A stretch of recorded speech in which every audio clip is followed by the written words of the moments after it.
Hello and welcome. We're the Bitches with Beards, and we love to talk all things culture. On this podcast, we chat our top 3 cultural moments of the week. It's the Cultural Three-Way. I'm Daniel. And I'm Max. We saw you from across the bar. And we really enjoyed your vibes. Cheers. Cheers. It's episode 30, and as also we'll be taking a short break for a couple of weeks. Yes, because someone's escaping to Florida. Florida. Yes, so heading down for 2 weeks of staying at my mother-in-law's house, which will be lovely, but... Including 1 week without her. No, it'll be lovely. I'm still kind of like not quite sure what the plan is. Well, I was going to ask you if you're going to stay in Sarasota the entire time, Sarasota, Bradenton, or if you were going to go elsewhere in the state, or what the plan was. I don't know, because I haven't, like, the hubs is looking at trying to pick up some work down there with an agency, so we haven't really mapped out what the expectation for actual vacation time is. I've booked no time off. I will just be working the whole 2 weeks at this rate. So you're probably staying in Sarasota is what you're saying. I really... Yeah, so I feel, and in this, I was telling Daniel before, like this week at work was a bit, I don't know, unnecessarily loaded. Yeah, you had a loaded week. And I don't know why it's felt so loaded. So and it's always the week before, and Hubs is on at me about like kind of finding like things to do when I'm there, and I'm just trying to get through to Friday at this point in time. I mean, Sarasota is a good place to just relax. There's enough there to do, but there's also enough there not to do. Yeah, I hope so. That's the joy of that city. What about you? How was your week? You know, my week was very much focused personally in that getting ready for my trip to Canada, and I did a pre-packing last weekend, and that was just to figure out which size luggage I actually needed to bring with me. Do I need to take the medium-sized bag or the large-sized bag? Congratulations, it's a large size bag because I have to bring at least 4 pairs of shoes. Like, I just have to have that many shoes. The conscious thing of the larger bags is, and we have this, is that just because you can fill it doesn't mean that you've got to be careful about the weight. But, right. Yeah. And the thing is, like, I don't ever plan on, like, filling it completely full or anything like that. And I know how to, like, do stuff. But, like, I'm bringing a pair of boots and I have to actually, like, have enough space in the suitcase. Yeah. And so the larger one has to go. Like, that's just the reality of the situation. And I've spent some time refining a little bit of the plans, and we'll do a little bit more refining. I'm thinking I'm changing a few like dinner reservations here and there, like throughout the cities, and getting that set. It's been a generally good week personally. Professionally, it's been one of these like you're in the airplane and you're circling the airport and you're waiting to land type situation. It's been one of those weeks where I'm just like, I'm waiting on someone else to do something, and you didn't do that thing. And I'm like, it's not on me at this point because I'm out the door until Monday. So wish you well. It was one of those, which I've had worse weeks when I've been acting for my boss. I've had better weeks when I've been acting for my boss. But this one, it was a meh week, and being meh is okay. And that's fine. And there's just something beautiful about being meh at times, and I know that's just very uninspiring, but it is just nice to be so. Yeah, I feel like we both want to get out of DC at the moment, me and the Hubs, but Florida, I don't know. I'm a little bit anxious about it being a red state. But I am going to say this, at least you're getting out this weekend. Yeah, with a stupid race. With a Grand Prix, like, I'm going to stay home and cook chicken dishes. Well, no one can move through DC at the moment. No one can move through DC at the moment, and I'm just hoping I can actually get to my doctor's office tomorrow, because I'm like, I think a portion of the way there is like in the route that's closed off, and I'm like, am I going to actually be able to make it? I hope so. Yes, that is always the grand question of living in this city. Yeah, or someone's gonna have to book it from Union Station, which I don't like doing. Yeah, well, no, it's. I think it's just a very weird atmosphere. I think it's sort of. No one wants this. No one wants this, but I don't want to. Yeah, no, I'm definitely like looking forward to not being in DC for a couple of weeks. I'm also. I like my own space, so I'm also like anxious to the fact that I won't be in my own space for 2 weeks. It's a blessing and a curse all at the same time. Yeah, I think that just with me, I'm like, yeah, I got that, and then it's getting everything prepared, and yeah, I don't know. I like traveling. I always find it's just the lead up to it just kills all the fun of traveling. But do you like traveling, or do you like the act of planning to travel? I don't know, because I don't feel like for a while we've really had the opportunity to. We haven't done anything that needed planning. I don't know, like London, like we do England, but England's not fun. Okay, so says the native. England's not fun. No, England. Whereas to me, I'm like, I love going. England yeah. as a country's fun, but when I go to England, it's a lot of work, and this is kind You're of why also I don't, with like family, and this is why I don't go back much, because it's just like and last time we went, I told the hubs I wasn't going to spend the whole time on my phone texting people. And then before we knew it, every time I sat down, have you by so and so? I'm like, not doing this again. So it's kind of why I don't like going back, because I just can't be bothered to spend the whole time organising shit. I mean, it's why I don't go back to Alabama, but there's a multitude of reasons. Yeah, I don't know. I'm. Yeah. Anyway, let's move on. No, let's move on. I know that when I get down to Florida, I will be like fine, but at the moment, I don't think I'm in a very good headspace, and it's another thing kind of compounding on. But anyway, happy thoughts.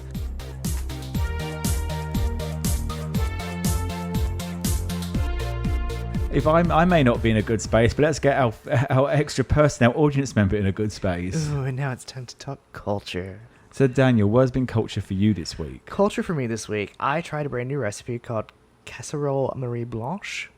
And I also made it with roasted mushrooms. Nice. It is a casserole dish that Jackie Kennedy made in the White House. It's very simple. If you would like to punch it up, sauteed onions would be the way I would do it. Yes. Or actually add the roasted mushrooms into the dish. Then it would be excellent. I will say this. It was not like my bean soup that I made the other week where I like enjoyed it for 6 days and wanted more of it. Yeah. This one, it was very much like, by day 2.5, I'm like, I could really use for a different taste to go on. What's unique about it? So it's very simple. It is 4 ingredients. It is egg noodles, chives, sour cream, and cottage cheese that you bake essentially in the oven. And so to punch it up, like I said, I would do some caramelized onions and the roasted mushrooms in there, and it's a good side dish. It's not a good main dish. Yeah, when I think casserole, I think British casserole. Yeah, it was not a British casserole. This is more of a Midwestern casserole dish, but it was good, and it definitely had some French vibes. It pairs really well with whitefish. As a side, but like I could see myself like doing that as a wanky alternative to mac and cheese. Yeah, I mean, if you wanted to like not do a traditional mac and cheese, this would be a very good alternative to do for that. So, anyways, it was tasty. I enjoyed the process. Like I said, day 2.5. We're ready for something else. Song of the week was Brand New Chanel by Slater. That's Slater with 3 Y's. Yes, I've heard her. Them. Very good, very catchy. Do love it. I had a movie of the week. I watched a classic movie. I watched a Agatha Christie movie, Appointment with Death, and thought of you the entire time. Now, who's in that one? And this is the reason why I thought of you. It has Lauren Bacall and Peter Ustinov. Not so much thinking of you with that one, but it also had one Carrie Fisher and Piper Laurie in it. Oh, I love my Piper Laurie. I haven't done that as a Carrie Fisher one. Is she early? When did it come out? It was post Star Wars. Yeah. So it was fairly early on. I think it was like early 80s. Yeah, so she was still very Princess Leia-y. Very much so. But the haircut was different. Yeah. So was it the crop? It was a little bit longer. Yeah. A little bit longer crop. It was okay. It's a Christie novel that I haven't read. However, I've seen the David Suchet version, and I prefer the David Suchet over this. Oh, so is it Pro? Yes, it's Poirot. It's okay. It was okay, but the entire time I was like, Max would get a kick out of the fact that Princess Leia is on screen. I love my Carrie. Yes.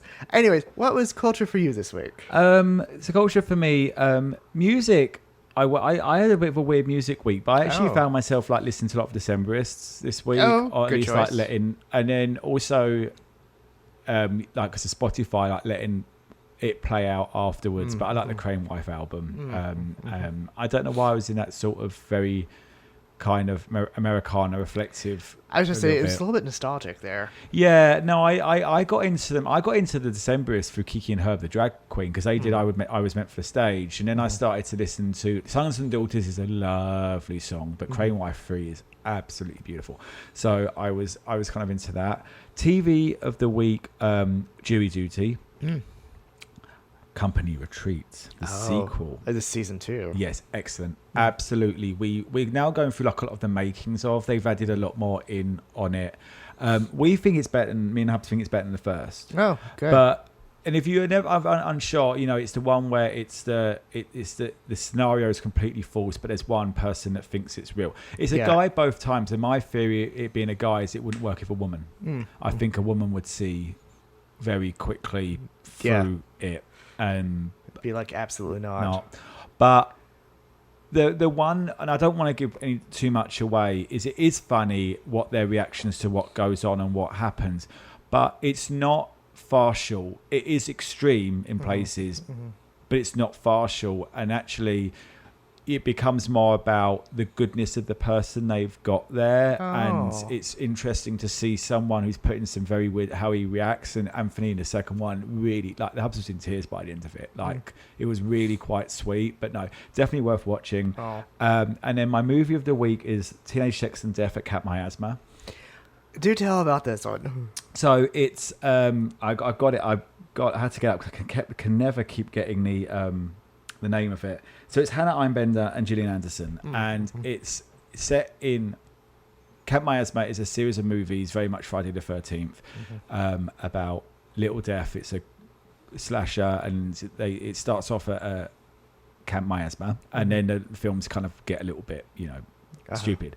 And Hannah Einbender is who everyone will know from Hacks, is an indie darling filmmaker who, as well as a big fan of the Cat Miasma series, who's been tasked with rebooting, and believes that the key to that lies in trying to get the original star, the original final girl, played by Gillian Anderson, to return, who never actually returned for any of the sequels whatsoever. But it's trippy as shit. It's very meta. It goes off into one. It's very surreal. If you've seen I Saw the TV Glow, it's the same writer-director. Genre bending, hypnotic, queer, slasher. It's something else. Just you have to really kind of go with the flow with it. But I do like. So I should shout out the writer-director is Jane Schönenbrunn. I think I've got the name. Schönenbrunn.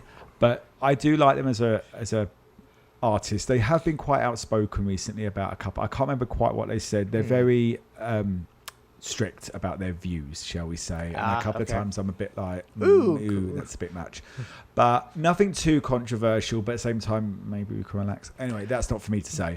But definitely visually, really quite something. I would highly recommend giving it a go if you like that sort of movie. Okay. Very interesting. Anyway, that's enough about my recommendation. Let's make sure it really is our turn to get our Lucky Pierre all sorted. Yes. Now it's time to ask the question and answer it. Who's your top, who's your bottom, and who is your Lucky Pierre? So Daniel, who's your top, who's your bottom, and who is your Lucky Pierre? Well, I struggled this week. But anyways, here we go, since Max took one of my stories. I think which one? It's your Lucky Pierre is the one that you stole. Anyways, so I have the question to ask you, Max. Is it summer without a scandal? No, of course not. Well, it seems that 1 Million Moms is at it again, and they're up in arms over, drumroll please, Cheez-Its. Oh, I would be. If you're a mum, Cheez-Its must be the worst snack because they are so powdery delicious. Yeah, there's no powder to that. It's just baked, cheesy orange goodness. Anyways, they're up in arms because there's an ad that has a very gay-coded and tensious situation that is currently on the airwaves, or was on the airwaves, where it's the trope of girl brings home boy to meet parents, and boy seems to hallucinate about a Cheez-It that's floating in front of Dad's face and gets very, very close and very, very, very intimate with him. And all I'm going to say this is, ladies, let me have my snack. Let me have my little bit of goodness in a square. Like, let me have my snack. I just need a little bit of happiness in my life. So that is my bottom of the week. My top of the week is the fact that how do I put this?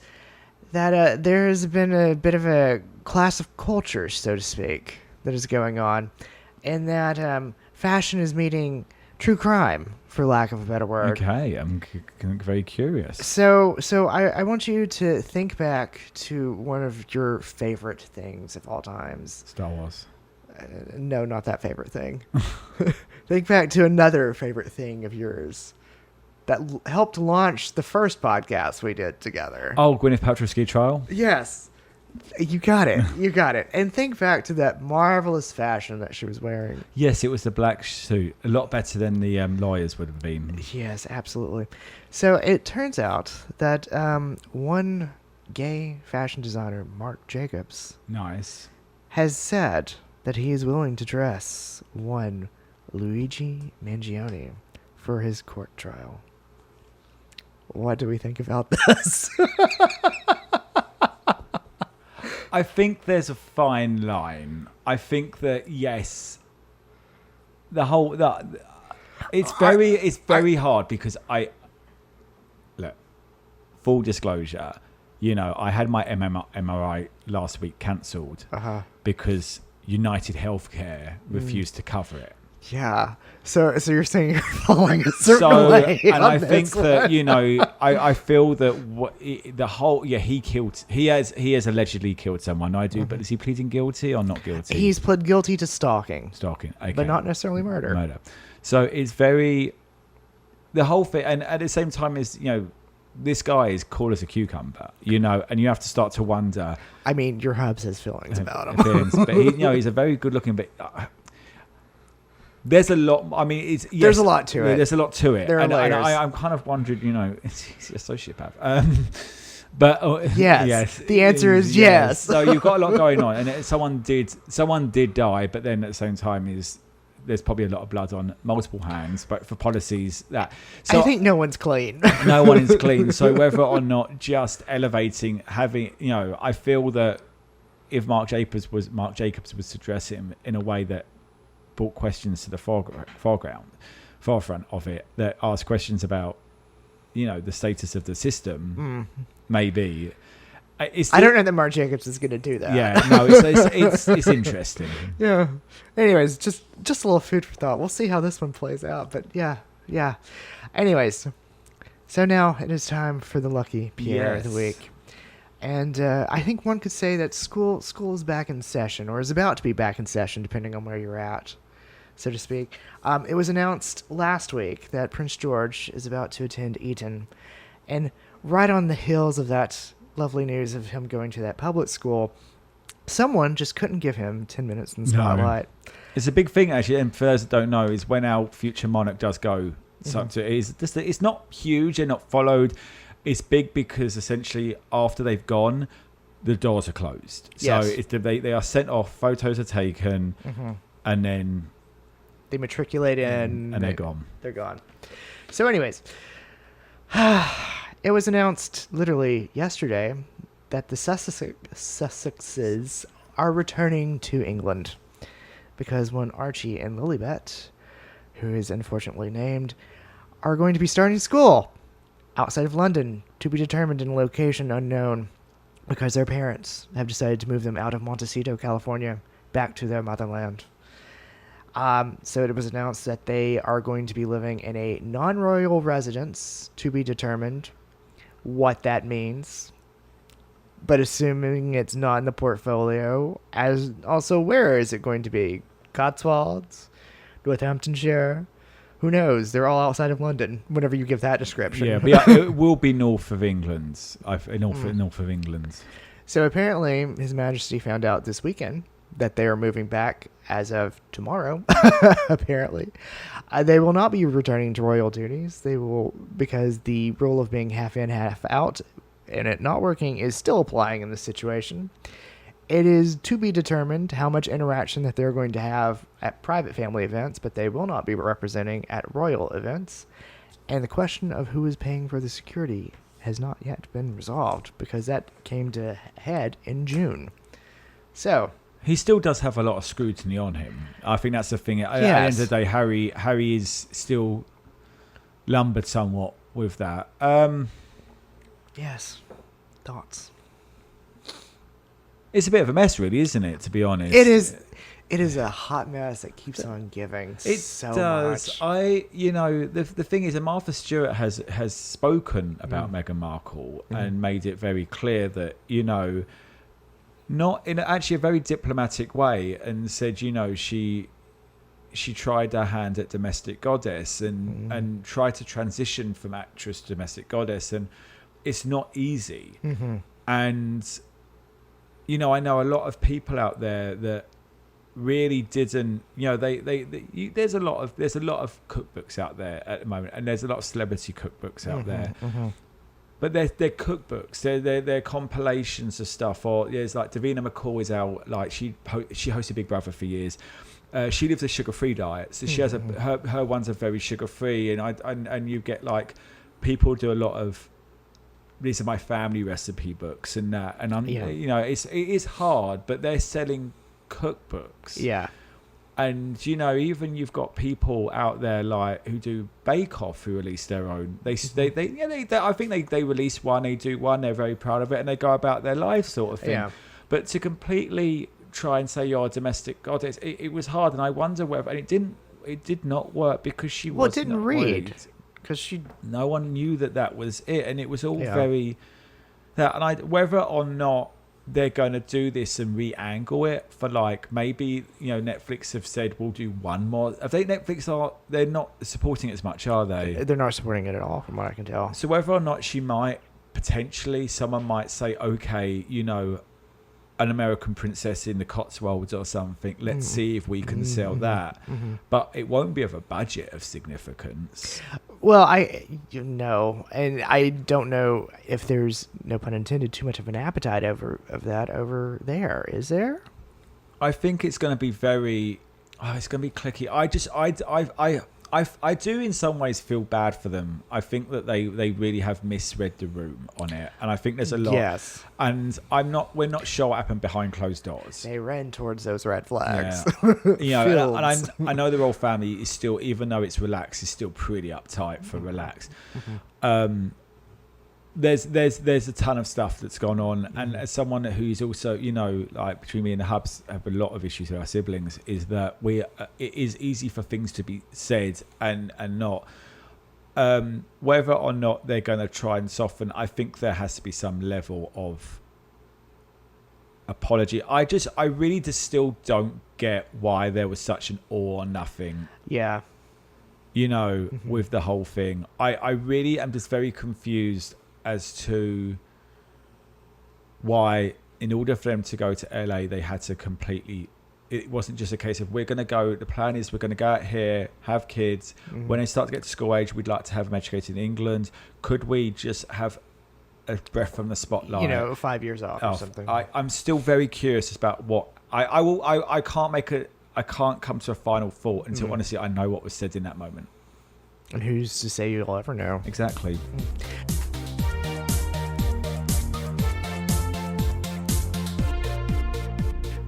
You, my dear, who was your top and who was your bottom and who was your lucky Pierre? Another death this week. Sadly, Hayden Panettiere died. Yes. It's very sad. All over the news Monday morning.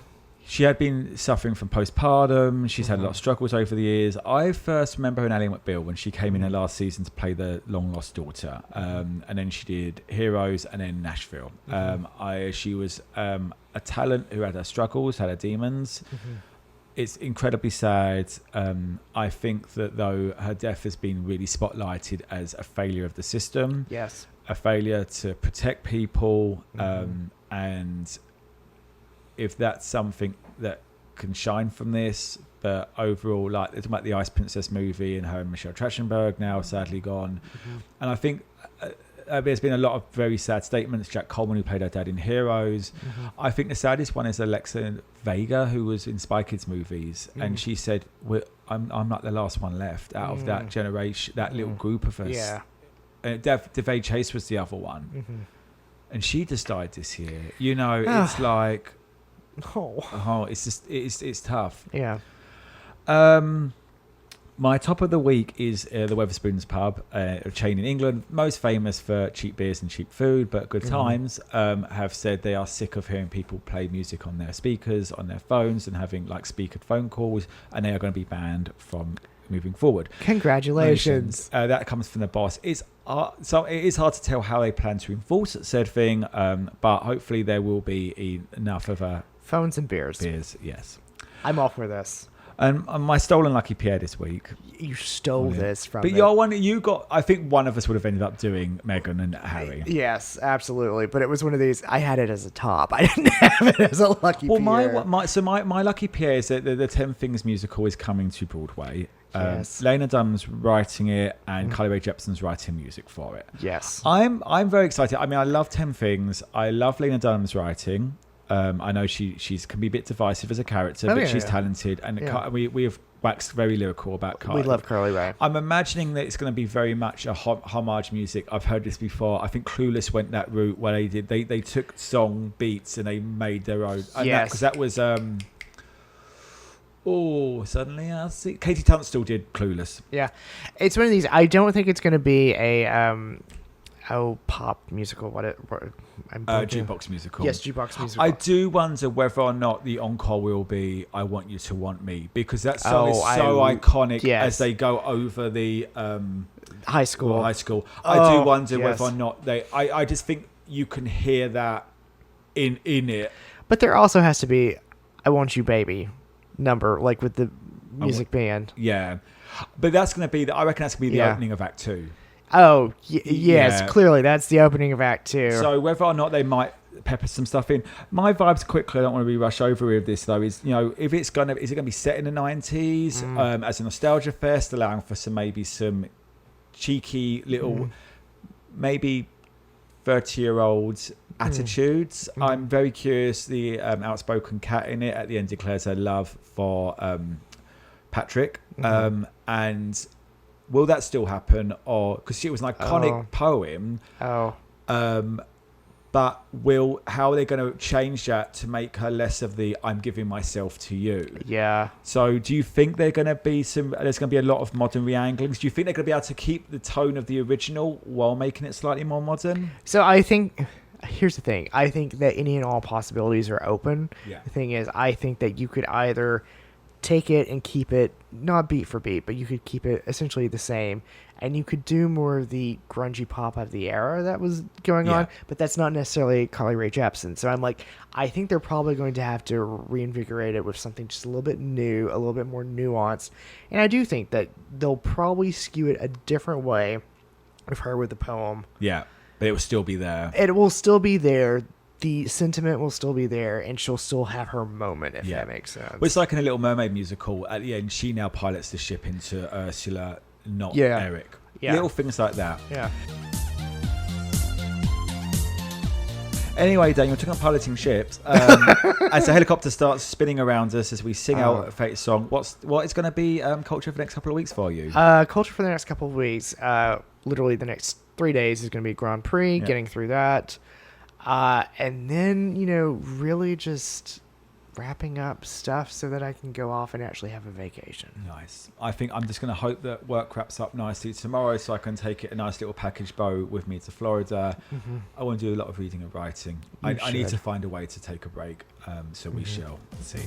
With that, Daniel, I've been Max. I'm Daniel. Thank you for being our third. Cheers. Cheers. A big thank you to everyone for tuning in to Daniel Max's Cultural Freeway and for giving us a listen. Don't forget to rate, subscribe, and review, and follow us on the socials. You can find us under Bearded Bitch Pod or Bitches with Beards. Please remember that only a mother could love our views and opinions, and they reflect us and no one else. We'll be here next week, unless we're cancelled.